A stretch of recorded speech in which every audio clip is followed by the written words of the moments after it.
말씀을 가지고 전하겠습니다. 기도하겠습니다. 하나님 감사합니다.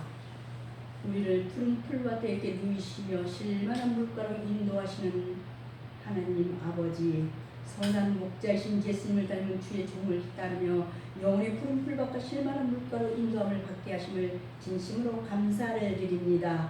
오늘도 이 예배를 통하여 저희가 가지고 나온 문제들이 응답받고 계획대로 살기를 결단하는 은혜의 시간이 되게 하여 주시옵소서. 예수님의 이름으로 감사하며 기도하옵나이다.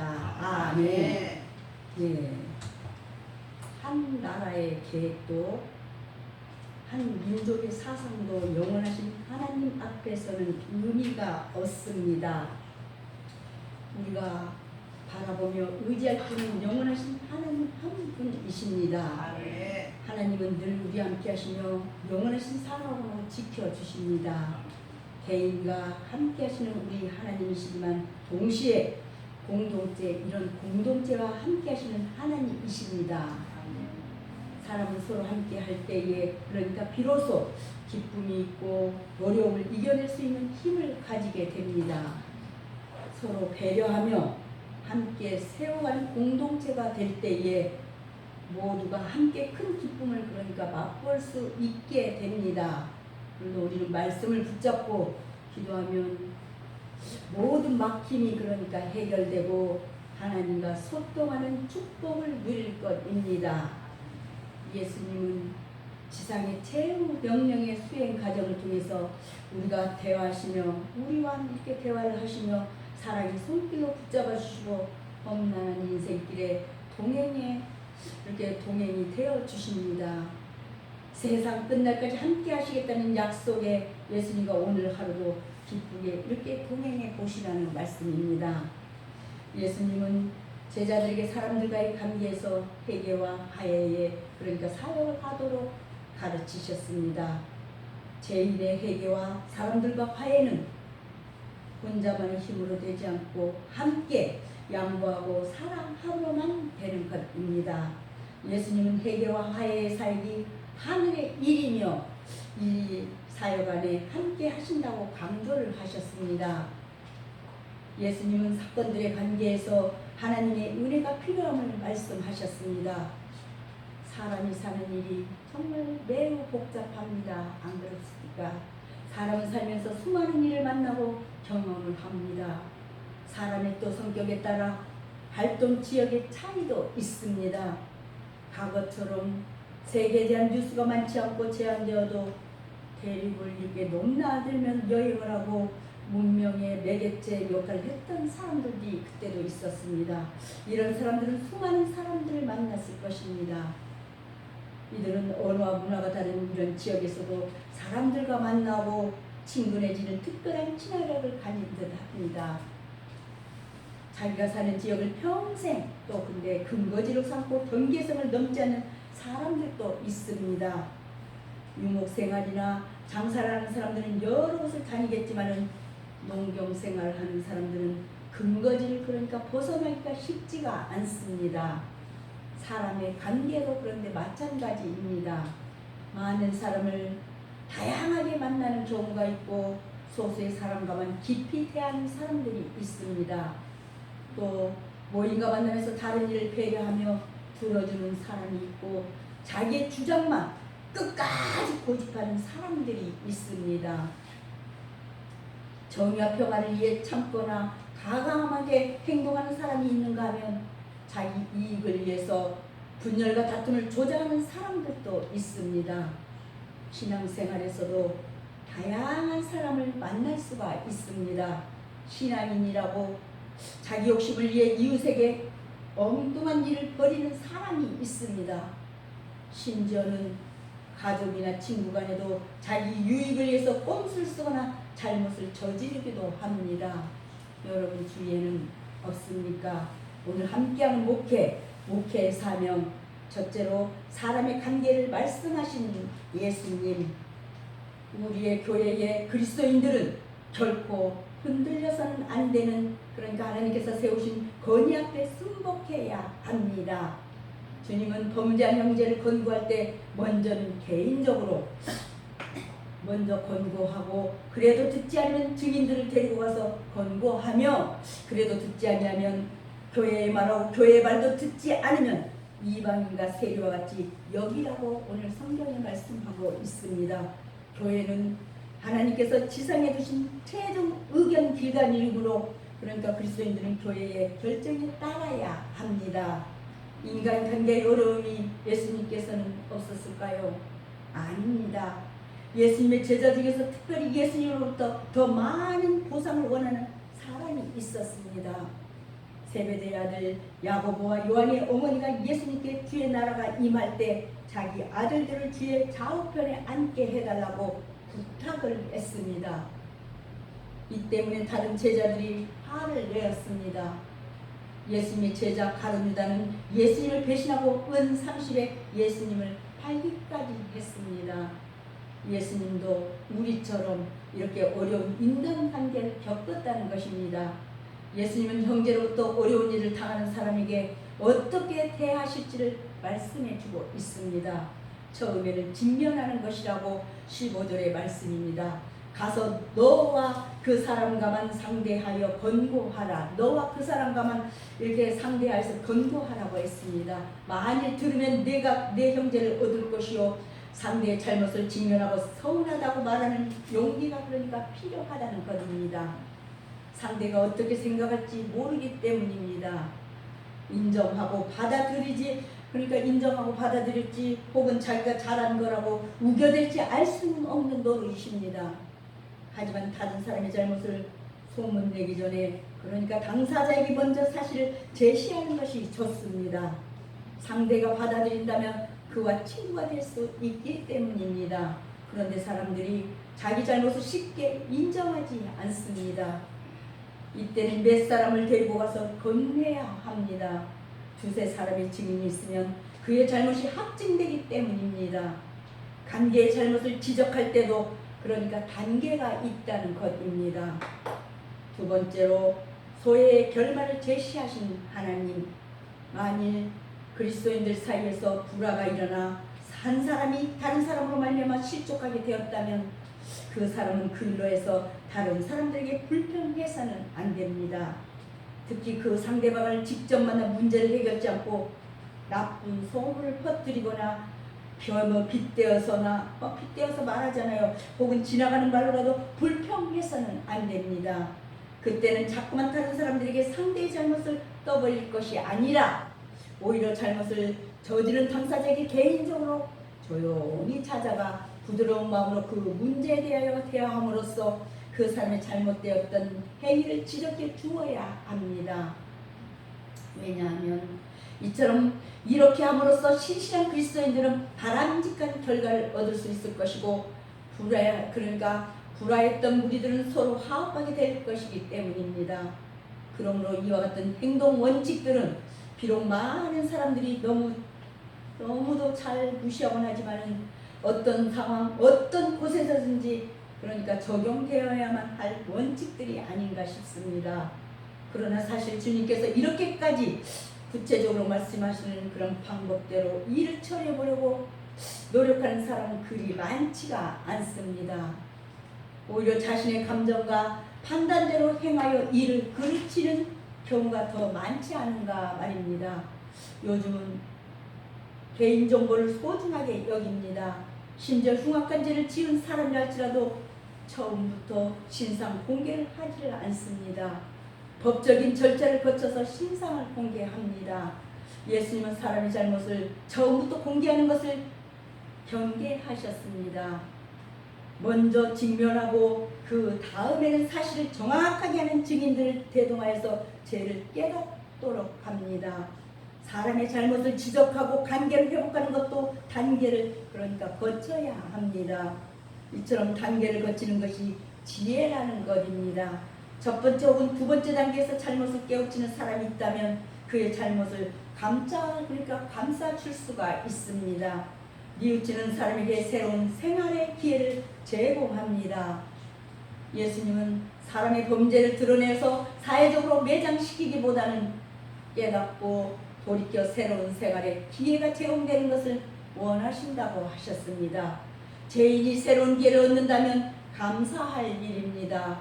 그런데 한두 단계에서 자기 죄를 깨닫지 못한 그런 사람들이 있다는 것입니다. 어떻게 해야 할까요? 예수님 바로 이때 공동체에 알릴 것을 말씀을 하셨습니다. 교회에 말하여 권면하되, 권면도 듣지 않는다면 아예 상대하지 말라고도 하십니다. 이방인이나 세리처럼 보아도 아는 척하지 말고 없는 사람처럼 여기라는 말씀입니다. 관계 안에서 살아야 하는 사람에게 소외와 그러니까 무관심은 가장 무서운 징계입니다. 소외와 무관심은 당하면, 그러니까 그런 것을 당하면 본인의 잘못에 대해서 깨달을 수 있을 것입니다. 이 말씀은 주님께서 교회에게 복음 전파의 권한과 지휘권을 주셨음을 증거합니다. 교회에, 그러니까 따라서 교회는 전도 사역을 힘써야 하며 교회의 순수성 및 참된 성숙 질서와 조화의 유지를 위해서 그리스도의 복음에 기초한 지휘권을 행사하도록 해야 합니다. 교회가 이런 일을 힘쓸 때 하나님께서 역사하십니다. 세 번째로 하늘의 연결을 말씀하신 예수님.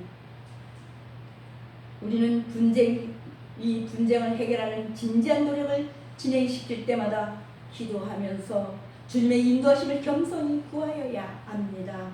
주님께서는 분명히 두 사람이라도 땅에서 합심하여 무엇이든지 구하면 하늘에 계신 아버지께서 이루실 것이라고 18절 19절 말씀을 하십니다. 죄 지은 형제를 용서한 두 사람을 가리키고 있습니다.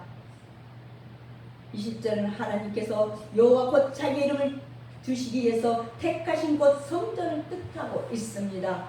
열왕기상 8장 16절에서는 내 이름을 둘만한 집이라고 했습니다. 그리고 주님께서는 두세 사람의 주의 이름으로 모인 곳에 함께 하겠다고 약속을 해주셨습니다. 특히 이러한 주님의 약속은 아무리 열악한 환경에서도 능히 적용되는 신실한 약속인 것입니다. 그러므로 우리는 스스로 해결하기 힘든 이런 분쟁과 불화의 그런 상황을 만났을 때 무엇보다 먼저 우리 가운데 주님께서 함께 계신다는 사실을 늘 생각해야만 합니다. 예수님의 말씀 중에 독특한 해결책이 있습니다. 사람들이 잘못하면 형벌을 받아야 합니다. 혹은 사회로부터 격리되기도 합니다. 그런데 예수님은 형벌과 격리를 말씀하시지 않으셨고 15절에 의하면 개인적인 관계이기 때문입니다. 예수님은 개인에게 벌을 주는 일을 징계하십니다. 경계하신다고 했습니다. 개인에게 벌을 주는 일을 경계하신다고 말입니다. 개인에게 잘못된 것이라도 공동체의 규칙과 법에 따라서 벌을 주어야 합니다.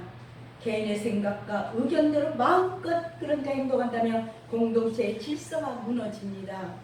건강한 사람은 공동체를 자기가 억울하고 피해를 보았다 할지라도 공동체의 이해관계를 먼저 생각합니다. 예수님은 공동체를 생각하는 정신이 곧 하나님과의 관계임을 말씀하고 있습니다.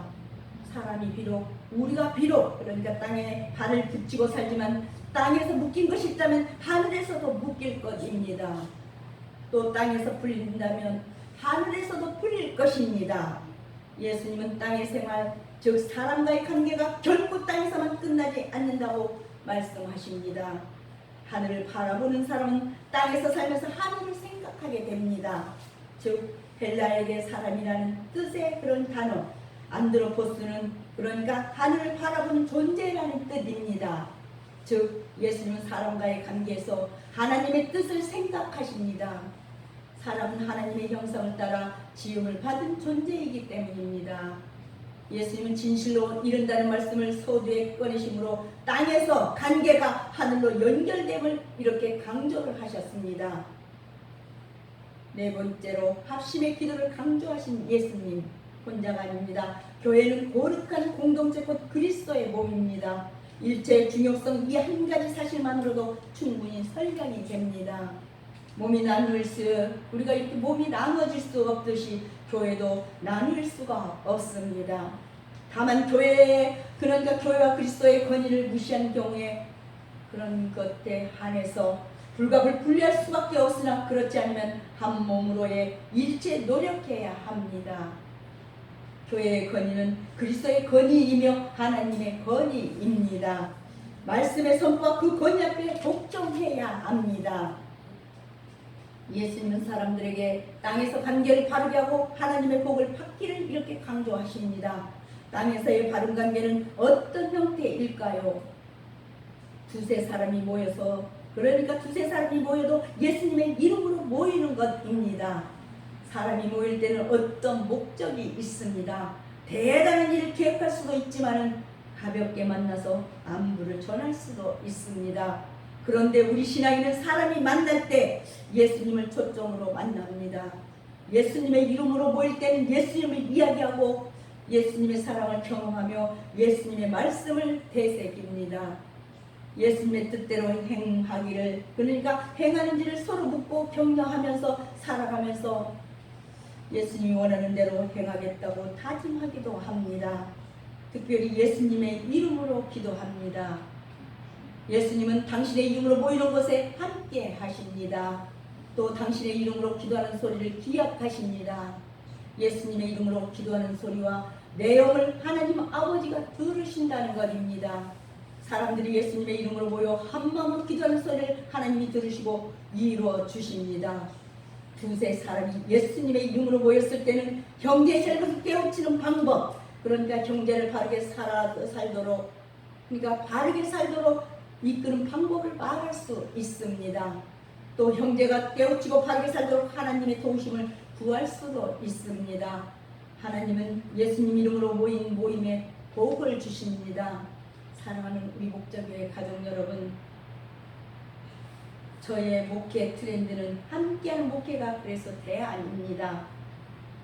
우리 남자 목사님으로는 우리 목사님이 섬기는 김종진 목사님이 계시고, 또 김성수 또 여성 목사님은 또 계시고, 그러니까 성경에 드보라와 예서, 마리아와 마르다, 그 루디아 같은 그런 여성 지도자들을 배워서 나가야 한다고 말하고 싶고, 게다가 주장하는 이유가 이렇게 시기를 놓치면 큰 어려움이, 모든 것이 시기를 놓치면 어려움이 옵니다. 어려움을 겪게 됩니다. 그런 말 있잖아요.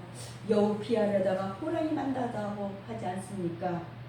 신실한 우리 교회 목자교회 가족 여러분은 함께해서 너무나 그래서 감사합니다. 지금까지 이렇게 함께 해온 우리 사역자님들에게 저는 항상 감사하는 마음을 가지고 있습니다. 아까 집사님도 어쩌다 한 번씩 와서 기도해 주시고 하고 기도받고 가시고 감사한 걸 주시고, 정말 작지만 갖가지 일을 이렇게 말하자면 다른 데서는 훈련이라고 이런 것을 하지요. 교회에서 여러 가지 일을 하시는 우리 교회 우리 모든 우리 동역자 여러분들은 섬기는 것이 쉽지 않았을 것입니다. 쉽지 않고요. 사역자라는 직분이 어떤 건의를 부리는 감투가 아니라 교회 성도를 섬기는 종의 직분이기 때문입니다. 이 땅에 지불할 값이 그러니까 큰 만큼 하나님 나라에 받을 영광도 상급도 클 것이라고 생각이 듭니다. 사랑하는 우리 동역자 여러분, 주님께서 오실 때까지 믿음의 선한 싸움을 싸우고 영광의 면류관을 받을 신앙을 끝까지 우리는 유지를 잘하십시다. 면류관은 우리의 공로로 받는 것이 아닙니다. 우리의 면류관은 오직 예수 그리스도를 따름으로 받는 것임을 알고 이 목회의 사명을 잘 이행하여서 주어진 놀라운 축복을 경험하며 잠언서 4장 9절 그가 아름다운 칼을 내게 주리라, 하나님의 이름, 그러니까 하나님의 아름다움과 영광을 상징하며 우리가 하나님의 은혜를 받음을 나타납니다. 그 은혜를 받을 줄 아는 우리 사역자들 다 되십시다. 은혜를 받아서 도운 면류관, 그러니까 그 더 좋은 면류관, 생명의 면류관을 통해서 영원한 관계가 우리 모두 지속되기를 바라면서 함께해서 행복한 이번 한 주간이 되시기를 주님의 이름으로 축복하며 말씀을 맺겠습니다. 기도하겠습니다. 하나님 감사합니다. 땅에서 풀면 하늘에서도 풀리라 말씀하신 우리 아버지 하나님, 교회를 세우시고 기름 부은 좋은 목자를 보내주셔서 푸른 저장과 생명수가 흐르는 실만한 물가로 인도함을 받게 하심을 진심으로 감사를 드립니다. 오늘 백회 목회자 주일에 한국교회 목회자들이 백인같이 지혜롭고 비둘기같이 순결하게 하여 주시옵소서. 악한 마귀가 갖가지 악한 수단으로 목회자를 유혹할 때에 넘어가지 않게 하여 주시옵소서. 우리 교회가 평안하게 정말 평안함에 든든히 서가게 하여 주옵소서. 아멘. 병으로 고생하는 목사님들과 선교사님들에게 하늘 소망의 감동을 부어주실 줄도 믿습니다. 답심하여 손을 이루시기를 바라는 우리 아버지 하나님, 교회에서 직분을 믿고 정말 열심히 헌신한 일꾼들의 수고가 풍성한 결실을 보게 하여 주시옵소서. 아멘. 항상 모든 것이 염려까지 선을 이루심을 확인하고 이와 양보와 사랑으로 함께하는 거룩한 교회가 되게 만들어 주시옵소서. 두세 사람이 모여서 함께 한 마음으로 기도하면 하나님께서 응답하신다고 말씀하셨으니 우리는 말씀과 기도 찬양과 예배에 충성하게 하여 주옵소서. 아멘. 오늘도 예루살렘 성전 축복의 통로 폭의 근원자리 실만한 물가로 주의 전에 이렇게 하나님 앞에 왔사오니 성령의 충만한 기름 부어 주시옵소서. 그렇게 해 주실 걸 믿고 감사를 드리며 예수님의 이름으로 기도하옵나이다. 아멘.